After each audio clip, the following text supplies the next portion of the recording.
এই মুহূর্তে আমরা আলোচনা করব দুরূদ শরীফের ফজিলত ও গুরুত্ব সম্পর্কে। হযরত মাওলানা মুহিবুল্লাহ জামি, দুরূদ শরীফ মূলত কাকে বলে, যদি এ সম্পর্কে আপনি বলতেন। ধন্যবাদ বিজ্ঞ উপস্থাপক আপনাকে। আসলে দরুদ বলা হয় রাসূল করিম রউফুর রহিম সাল্লাল্লাহু আলাইহি সাল্লামের জন্য বিশেষ কিছু বাক্যে আল্লাহ পাকের পক্ষ থেকে রহমত, সাকিনা, বরকতের আশায় দোয়া করাকে দরুদ শরীফ বলা হয়। সম্মানিত হাজিরিন, দর্শক শ্রোতা, দরুদ শরীফ হচ্ছে এমন একটি ইবাদত যেটি সম্পর্কে কোরআনুল কারীম আল্লাহ রাব্বুল আলামিন সূরাতুল আহজাবের 56 নম্বর আয়াতে বলেছেন, ইন্নাল্লাহা ওয়া মালাইকাতাহু ইউসাল্লুনা আলান নবী ইয়া আইয়ুহাল্লাযীনা আমানু সাল্লু আলাইহি ওয়া সাল্লিমু তাসলিমা।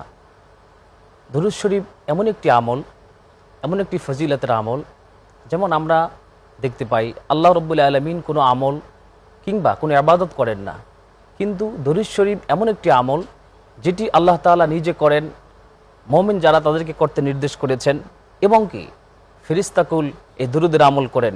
যেটি আপনি চমৎকার বলছিলেন, আল্লাহ তাআলা রাসূলের উপরে রহমত প্রেরণ করেন, এর মাধ্যমে তিনি দুরুদের যেই হক আছেন সেটা আদায় করে থাকেন, তাই না? জি জি, চমৎকার বলছিলেন, জি বলেন। জি, এই আয়াতের মধ্যে আল্লাহ তাআলা বলেছেন, ইন্নাল্লাহা ওয়া মালাইকাতাহু ইউসাল্লুনা আলান নবী, নিশ্চয়ই আমি আল্লাহ এবং ফেরেশতারা ইউসাল্লুনা আলান নবী, তার নবীর উপরে দরুদ পড়ে। আল্লাহ পাক তারপরে বলেছেন, ইয়া আইয়ুহাল্লাযীনা আমানু, হে ঈমানদারগণ, সাল্লু আলাইহি ওয়া সাল্লিমু তাসলিমা, তোমরাও আমি আমার নবীর উপরে দরুদ পড়ো এবং সালাম দাও। দুইটা কথা আল্লাহ এখানে বলেছেন যে দরুদ পড়তে হবে, সালাম দিতে হবে, তাজিমের সাথে, ভক্তির সাথে, মুহাব্বতের সাথে এই আমলটি করতে হবে। এটি কোনো মানুষের বানানো কথা নয়, কোনো হাদিসেরও ভাষ্য নয়, এটি স্বয়ং ঐশী বাণী মহাগ্রন্থ আল কোরআনুল কারীম আল্লাহ তাআলা মুমিনদেরকে নির্দেশ করেছেন। এটি শুধু মুমিনরা পড়ে তা নয়, স্বয়ং আল্লাহ তাআলা দরুদ পড়েন, ফেরেশতারাও দরুদ পড়ে থাকেন। জি, চমৎকার বলছিলেন শায়েখ এহসানুল্লাহ আজাদী। আপনি যদি বলেন যে অনেকে দরুদের মধ্যে, দরুদ তো সবই আমরা রাসূলুল্লাহ শানে পড়ে থাকি, সাল্লাল্লাহু আলাইহি সাল্লাম, এটাও একটা দরুদ। এরপরে দরুদে নারিয়া, দরুদে হাজারি, দরুদে লাকি, কত অসংখ্য অগণিত দরুদ আছে। তো এর মধ্যে অনেকে দরুদের তারতম্য সৃষ্টি করে থাকেন, যে এই দরুদটা হচ্ছে সেরা, ওটা হচ্ছে একটু সেরা কম, এরকম হয়তো বা কেউ। যেমন আমরা দেখতে পাচ্ছি যে দুরুদে ইব্রাহিম বলে অনেকেই এই দুরুদটার নাম দিয়ে দিয়েছে দুরুদে ইব্রাহিম, অথচ কোরআন হাদিসের কোথাও হাদিসের মুবারাকার মধ্যে নাই যে দুরুদে ইব্রাহিম, কিন্তু কিতাবে এসেছে তাশাহুদ ফিস সালাহ। হ্যাঁ, তাশাহুদ ফিস সালাহ, যে সালাতের তাশাহুদের জন্য এটা খাস। জি, তবে দেখেন এখানে দুরুদে ইব্রাহিমের শুরুতে মুহাম্মদ সাল্লাল্লাহু আলাইহি সাল্লামের কথা স্মরণ করা হয়েছে 4 বার, তারপরে উচ্চারণ করা হয়েছে দুরুদে ইব্রাহিম, হযরত ইব্রাহিম আলাইহিস সালাতু ওয়াস সালামের নাম। তবে আমরা রাসূল করিম সাল্লাল্লাহু আলাইহি সাল্লামের উপর দুরুদ পাঠ করি, এখানে চাইলে রাসূল করিম সাল্লাল্লাহু আলাইহি সাল্লামের নামে দুরুদে মুহাম্মদ দিতে পারতাম, ঠিক না? কিন্তু বিষয়টা দুরুদে ইব্রাহিম দিয়ে আমরা সাব্যস্ত করছি। আর আমাদের মাধ্যমে কিছু আলেম, কিছু আলোচক, স্কলাররা দেখা যায় এই দুরুদটাই সবসময় খাস হিসাবে মেনে নিয়েছে। এটা কিন্তু নামাজের জন্য খাস, বাহিরে এটা খাস নয়। বিভিন্ন বর্ণনায় পাওয়া গিয়েছে যে এটা সওয়াব কম। কেন? ভাই বলেছেন কোরআন কারীমের যে সূরা আহজাবের যে আয়াত, সাল্লু আলাইহি ওয়া সাল্লিমু তাসলিমা, তোমরা দুরুদ পাঠ করো এবং সালাম জানানোর মতো জানাও। শুধু দুরুদ পাঠ করার কথা বলা হয় নাই। কিন্তু এখন প্রশ্ন আসতে পারে নামাজের মধ্যে দুরুদ যদি পাঠ করা হয় তাহলে আয়াতের অর্ধেক আমল করা হয় আর অর্ধেক কিন্তু ছেড়ে দেওয়া হয়। এখন প্রশ্ন আসতে পারে যে নামাজের মধ্যে কি আমরা শুধু দুরুদ পাঠ করি? কিন্তু না, আত্তাহিয়াতু লিল্লাহি ওয়াস সালাওয়াতু, ওয়াত তাইয়িবাতু আসসালামু আলাইকা, আগে সালাম দেওয়া হয়, তারপরে সালাত প্রেরণ করা হয়। তার মানে নামাজের মধ্যে কিন্তু দুরুদের আগে সালামকে প্রাধান্য দেওয়া হয়। জি, দুইটাই আছে। কিন্তু আমরা বাহিরগত যারা পড়তেছি শুধু দুরুদে ইব্রাহিম বলে, এখানে কিন্তু সালাম নাই। আল্লাহ তাআলা কোরআন কারীমের নির্দেশ হচ্ছে দুরুদ পড়ো এবং সালাম জানানোর মতো জানাও। দুরুদ এবং সালাম দুটোটা হচ্ছে খাস। তাহলে এজন্যই আমরা দুরুদে ইব্রাহিম পাঠ করব, কিন্তু নামাজের বাহিরে এটা সওয়াব কম। এবং কিতাবও রয়েছে ইফরাদুস সালাতে আনিস সালাম, যে দুরুদকে সালাম থেকে পৃথক করা, এটা হচ্ছে মাকরু বলা হয়। চমৎকার বলছিলেন ফজিলাতুশ শাইখ। আপনি যদি বলেন যে দুরূদ শরীফের ফজিলত কি রয়েছে কোরআন ও হাদিসের দৃষ্টিকোণ থেকে যদি বলেন। জি, ধন্যবাদ। দুরূদ শরীফের ফাজাইল সম্পর্কে একাধিক সহিহ হাদিস বর্ণনা করেছেন মুহাদ্দিসিনে কেরাম, এবং এর ফজিলত অপরিসীম। আমরা যদি হাদিস মুবারাকার দিকে তাকাই, নবী করিম সাল্লাল্লাহু আলাইহি ওয়াসাল্লাম বলেছেন, মান সাল্লা আলাইয়া সালাতা ওয়াহিদান সাল্লাল্লাহু আলাইহি আশরা ওয়া সালাওয়াতু ওয়াহিদাত আনহু আশরু খতিয়াতিন ওয়া রুফিয়াত লাহু আশরু দারাজাত। রাসূল করিম সাল্লাল্লাহু আলাইহি ওয়াসাল্লাম ইরশাদ করেছেন, কোনো ব্যক্তি যদি আমি নবী করিমের উপর একবার দরুদ শরীফ পড়ে, আল্লাহ পাক তার জীবনের 10টি গুনাহ মাফ করে দেন। শুধু তাই নয়, আল্লাহ তাআলা রব্বুল আলামিন তার 10টি মর্যাদাকে বুলন্দ করে দেন। শুধু তাই নয়, আল্লাহ তাআলা তার তার জীবনের 10টি গুনাহকে আল্লাহ তাআলা মাফ করে দেন। এবং কিয়ামতের দিবসে রাসূলুল্লাহর অতি নিকটবর্তী হওয়ারও কিন্তু এটা একটা মাধ্যম। জি। যেমনটা নাসাই শরীফের বর্ণনায় আসছে যে আউলান নাসি বিয়াউমাল কিয়ামাতি আকসারুহুম আলাইহি আকসারুহুম আলাইহি সালাতান। সালাতান। জি, চমৎকার বলছিলেন শাইখ। আরো কি কিছু ফজিলত আছে? জি, দুরূদ শরীফের ফাজাইল সম্পর্কে একাধিক হাদিস বর্ণনা করেছেন মুহাদ্দিসিনে কেরাম। চমৎকার একটি হাদিস রয়েছে, দুরূদ শরীফ শুধু পড়লেই হবে না, এটি আমাদের জন্য একটা দায়িত্ব। যেমনটি হাদিস মুবারাকার মধ্যে এসেছে, ইন্না দুআ মাওকুফুন বাইনাস সামাই ওয়াল আরদ লা ইয়াসাদু মিনহু শাইউন হাত্তা ইউসাল্লি আলা নবিয়িকা সাল্লাল্লাহু আলাইহি ওয়াসাল্লাম। রাসূল করিম সাল্লাল্লাহু আলাইহি ওয়াসাল্লাম বলেছেন, কোনো মজলিস, কোনো ব্যক্তি কোনো দোয়া করার ক্ষেত্রে যদি আমি নবীর উপরে দরুদ শরীফ না পড়ে ওই দোয়াটা আসমান এবং জমিনের মাঝখানে ঝুলন্ত থাকে, ঝুলন্ত অবস্থায় সেটা থাকে। কবুল হওয়ার গ্যারান্টি থাকে না। জি। এখানে আমরা আরেকটা জিনিস দেখতে পাই, দরুদ শরীফ এমন একটি আমল, সে আমলটি করলে দোয়া কবুলের গ্যারান্টিও বলা চলে, জি, যেটি হাদিস চমৎকার শরীফে বলছিলেন স্পষ্ট করে শাইখ। উল্লেখ করা হয়েছে। আমি চলে যাব হযরত মাওলানা ইহসানুল্লাহ জিহাদির কাছে। আপনি যদি বলতেন যে দরুদ পাঠকারীর মর্তবা কেমন রয়েছে? দুরূদ পাঠকারীর মর্তবা অনেক। জি, যা আমি বলে- আপনার থেকে হ্যাঁ। শুনবো, তবে বিরতির পর।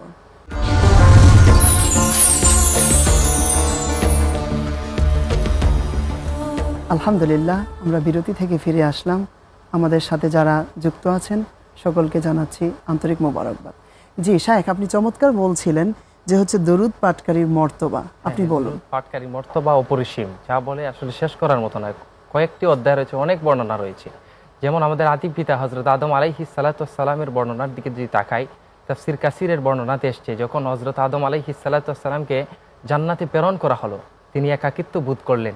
তখন আল্লাহ সুবহানাহু ওয়া তাআলা হযরত আদম আলাইহিস সালাতু ওয়াস সালামকে ঘুম পাড়িয়ে নিলেন এবং তার বাম পাজরের হাড় থেকে হাওয়া আলাইহিস সালাতু ওয়াস সালামকে প্রেরণ করলেন। জি। হযরত আদম যখন হাওয়া আলাইহিস সালাতু ওয়াস সালামের সংস্পর্শে যাবেন, তখন হযরত জিবরিল আলাইহিস সালাতু ওয়াস সালাম একটা ধমক দিলেন আর বললেন, আদম আলাইহিস সালাতু ওয়াস সালাম, আপনি আজিমরি মুহরাহা ক্বাবলা আন তামাসসাহা ইয়া আদম, হে আদম, তুমি তোমার স্ত্রীকে স্পর্শ করার আগে তুমি তার মহরানা আদায় করো।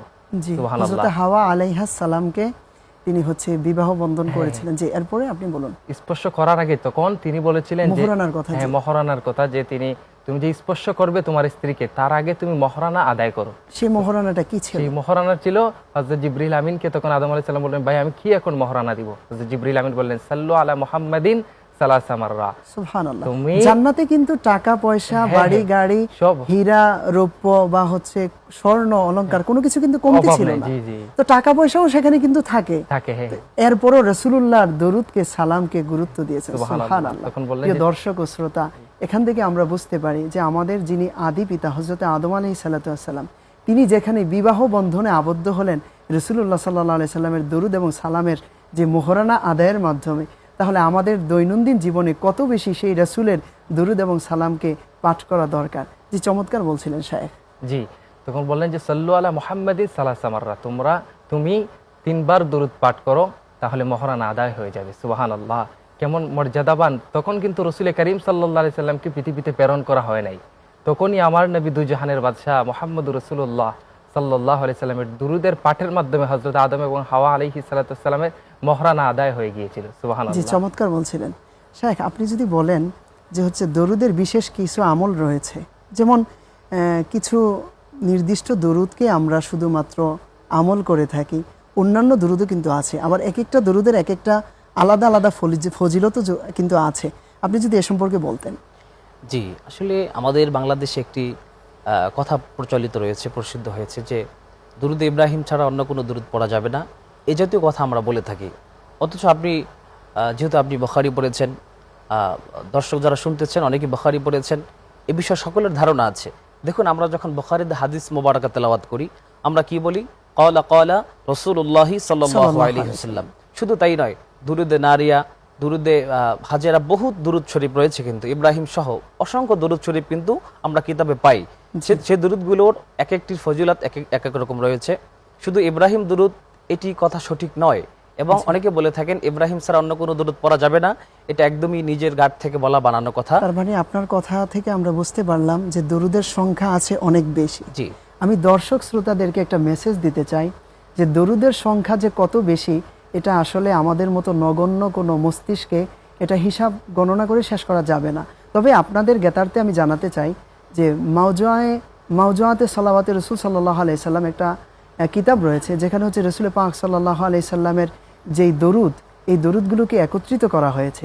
সেখানে কোরআনের যেভাবে 6666 আয়াত রয়েছে, প্রত্যেক আয়াত থেকে থেকে সেখানে এক একটা দরুদ বানানো হয়েছে। সুবহানাল্লাহ। তার মানে বোঝা যায় যে দরুদ এর যে কত ব্যাপকতা রয়েছে, এর যে সীমাহীন কত, এটা হিসাব করে আমরা কখনকালেও পারবো না। তবে আমরা নির্দিষ্ট কোনো দরুদের মধ্যে আটকে পড়ে থাকবো না।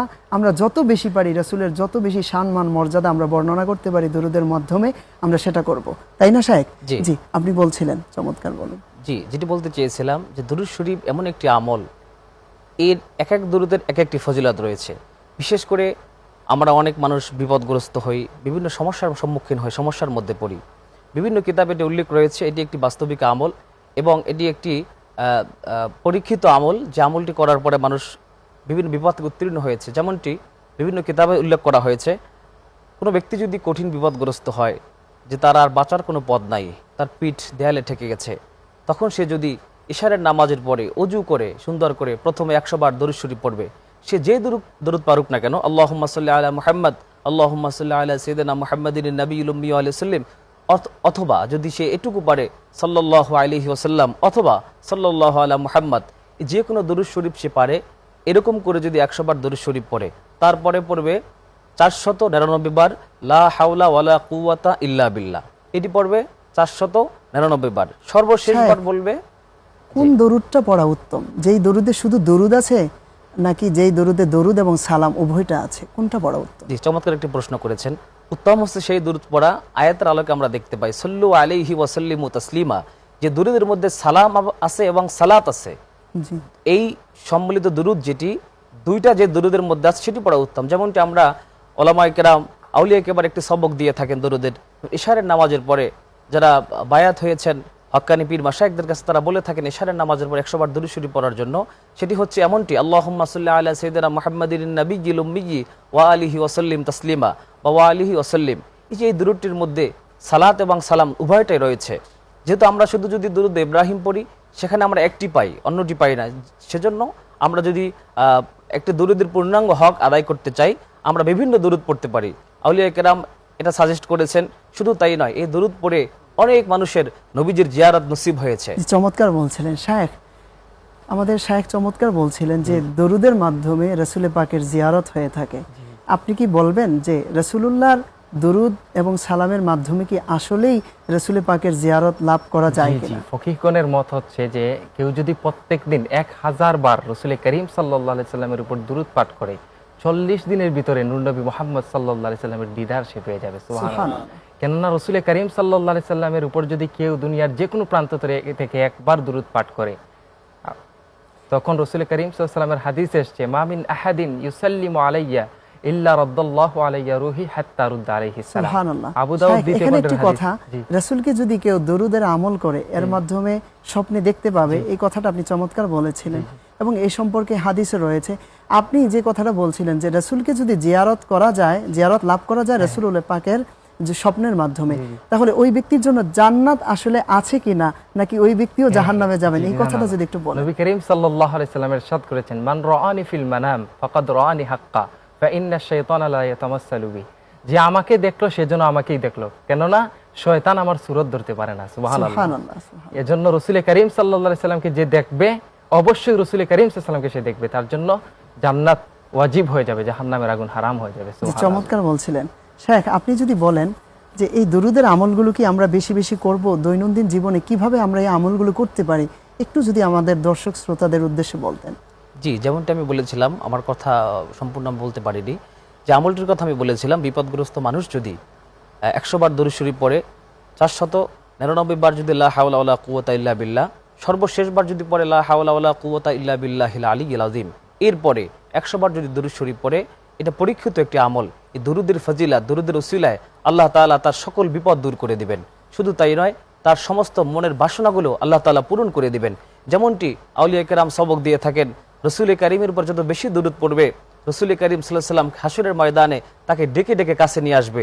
যেমনটি মোল্লা আলী কারি রহমতুল্লাহ আলাইহি ব্যাখ্যা করেছেন, জাওয়ালান নাস বিয়াউমুল কিয়ামাত আকসারুম আলাইয়া সালাতান, এই হাদিসের ব্যাখ্যা তিনি করেছেন যে হাসরের ময়দানে আল্লাহর হাবিব সাল্লাল্লাহু আলাইহি সাল্লাম যখন যারা বেশি দরুদ পড়বে তাদেরকে বলবে, হ্যাঁ তোমার নাম তো আমি শুনেছিলাম, আসো আমার কাছে। রসুল করিম নিজে টেনে টেনে কাছে নিয়ে আসবেন এই দরুদের তিলাওয়াত করার জন্য, দরুদের আমল করার জন্য, যেটা আউলিয়া কেরাম আমাদেরকে সবক দিয়ে থাকেন। ফজরের পরে এবং ইশারের পরে বেশি বেশি দরুদ পড়লে রসুল করিম সাল্লাল্লাহু আলাইহি সাল্লামের জিয়ারত নসিব হলে তার জন্য কপাল খুলে যাবে। জি, আপনি চমৎকার বলছিলেন। আপনাদের দুজনকেই ধন্যবাদ কষ্ট করে আমাদের স্টুডিওতে এসে সময় দেওয়ার জন্য। প্রিয় দর্শক ও শ্রোতা, দরুদ এমন একটি আমল, দরুদ এবং সালাম এটা যে যত বেশি আমল করবে রসুল পাকের তত নৈকট্য লাভ করবে। শুধু তাই না, কাল হাসরের ময়দানে আমার রসুল কিন্তু আমাদের জন্য শাফাআত করবে। রসুল কিন্তু বলেছেন, শাফাআতি লি আহলিল কাবাইর মিন উম্মতি, যে আমার উম্মতের মধ্যে যারা কবিরা গুনাহ করেছো, তোমরাও যদি আমি রসুলের শাফাআত পেতে চাও তাহলে অবশ্যই রসুলকে মহাব্বত করা দরকার আর রসুলের বেশি বেশি দরুদ পড়া দরকার। কাল হাসরের ময়দানে যেই রসুল আমাদের বিপদের কাণ্ডারি, যিনি হচ্ছেন বিপদের দিনে আমাদের জন্য সুপারিশ করবেন, সেই রসুলের উপরে অবশ্যই আমাদের দরুদ এবং সালাম বেশি বেশি করে পড়তে হবে, আদায় করতে হবে। আল্লাহ পাক আমাদেরকে সেই তৌফিক দান করুক। প্রিয় দর্শক, সময় হয়েছে আমাদের বিদায় নেওয়ার। আজকে আমরা এ পর্যন্ত রেখেই বিদায় নিচ্ছি। দেখা হবে আগামী পর্বে। সে পর্যন্ত সকলে ভালো থাকুন, সুস্থ থাকুন, এই ফরিয়াদ করছি রবের দরবারে। তবে বিদায় বেলায় আমরা হারিয়ে যাব সুর আর ছন্দের তালে তালে সঙ্গীতাঙ্গনে। তুমি আসমানে থাকো প্রভু, আমি জমিনে, তবু তোমারি প্রেম জমে হৃদয় গহীনে। তুমি আসমানে থাকো প্রভু, আমি জমিনে, তবু তোমারি প্রেম জমে হৃদয় গহীনে। আমি তোমারি গোলাম গো, অন্য কারো না। আমি তোমারি গোলাম গো, অন্য কারো না। আলিমুল গায়েব তুমি, মালিক রব্বানা। আলিমুল গায়েব তুমি, মালিক রব্বানা। আল্লাহু আল্লাহু আল্লাহু আল্লাহ, আল্লাহু আল্লাহু আল্লাহু আল্লাহ। তোমারি রহম ছাড়া বাঁচা বড় দায়, প্রতিদিনে প্রতিক্ষণে জড়িয়ে রাখো গো আমায়। তোমারি রহম ছাড়া বাঁচা বড় দায়, প্রতিদিনে প্রতিক্ষণে জড়িয়ে রাখো গো আমায়। শত শত ভুল মাফ করে দাও, শত শত ভুল মাফ করে দাও, জানা কি অজানা। আমি তোমারি গোলাম গো, অন্য কারো না। আলিমুল গায়েব তুমি, মালিক রব্বানা।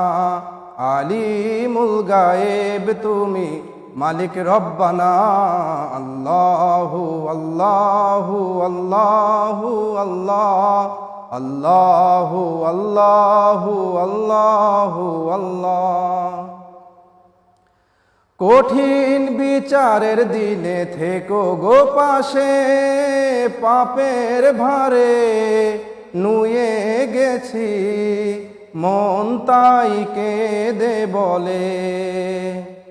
কঠিন বিচারের দিনে থেকো গো পাশে, পাপের ভারে নুয়ে গেছি, মন তাই কেঁদে বলে। জান্নাতি ফুল দিও গো আমায়, জান্নাতি ফুল দিও গো আমায়, আগুনে ফেলে দিও না। আমি তোমারি গোলাম গো, অন্য কারো না। আলিমুল গায়েব তুমি, মালিক রব্বানা। আলিমুল গায়েব তুমি, মালিক রব্বানা। আল্লাহু আল্লাহু আল্লাহু আল্লাহ, আল্লাহু আল্লাহু আল্লাহু আল্লাহ।